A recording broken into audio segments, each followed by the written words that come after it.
Everyone, hope everything is going well.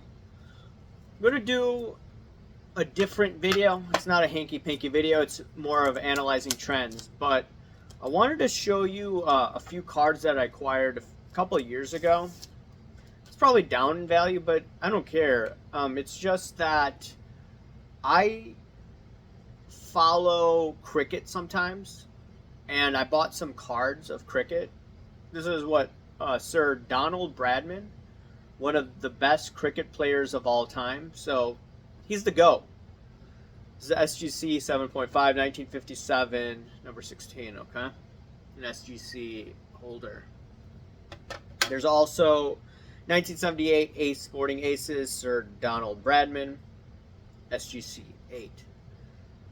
People are like, oh, well, cricket is an international sport, and, why would you buy something like that? Well, there's a lot of people that actually watch it, and it's very common in countries that are former British colonies.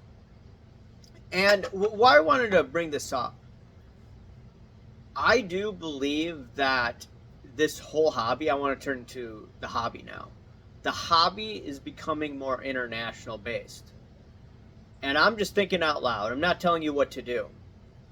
If you have looked at Fanatics collectibles and the job openings, some of the job openings are overseas, and I saw some openings in Britain. I think the town is Milton Keynes, not to be confused by Milton Friedman, the economist. But putting that aside, you have these companies want to go international. They want the international revenue.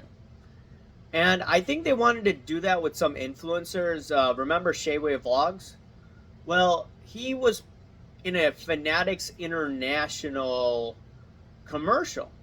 So I thought that Fanatics wanted to tap into the South Asian market, not in the US, but abroad, to try to get more people from that region. They do have a lot of people from Southeast Asia, but I think they wanted to go South Asia. And what's popular there is cricket. And I'm just thinking out loud. Something like cricket, I do believe that over time, these cards people will buy. I was looking at a Sachin Tendulkar PSA 10 card. And that card, I think it's PSA 10, 1996 card, sold for it sold for about $1,000 on eBay. Assuming that it's sold. Assuming that it's paid. What am I trying to get at? Is that there are scarce cards out there for cricket, and people will gravitate towards that. Not only cricket, based on what Fanatics is doing, and based on the contacts Michael Rubin has, their game plan for the future, I don't think is going to be solely based in the United States. Yeah, they're trying to market towards women, but how else are they going to increase top line growth? That is by getting the people overseas. You saw the other day Jeff Wilson. Jeff Wilson was in France. And what was he doing in France, right? He had a bunch of cards there. I believe it's for marketing there. It's to get more people in the hobby. Yeah, you can get some people in the US, but if you compare the US population to the rest of the world, it's not that much. And that's where I believe the growth is going to come from. So knowing all that, putting all that, yeah, I have my own collection. I showed you this the other day, for fun, right? Hunter Biden card. This is just as a joke. And Corn Pop, right? I do collect these type of cards because it's fun to talk about. My man, the GOAT, Alex Jones, right? Stuff like that, yeah, that will definitely be part of my collection. But I'm thinking like outside the box, speculating, and it is fun to do that as long as it's not irresponsible or you're not spending a ridiculous amount of money for that. I do believe that cricket over time, not tomorrow, over time will be a sport that people will go to, and there will be other sports as well.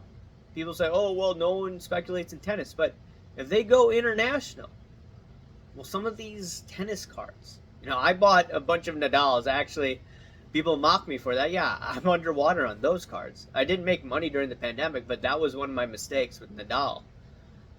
But these obscure sports, the push towards international, I do believe will pump up prices. Not telling you what to do though.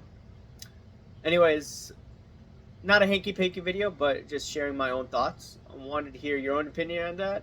Let me know, and I'll talk to you later. See ya. Bye.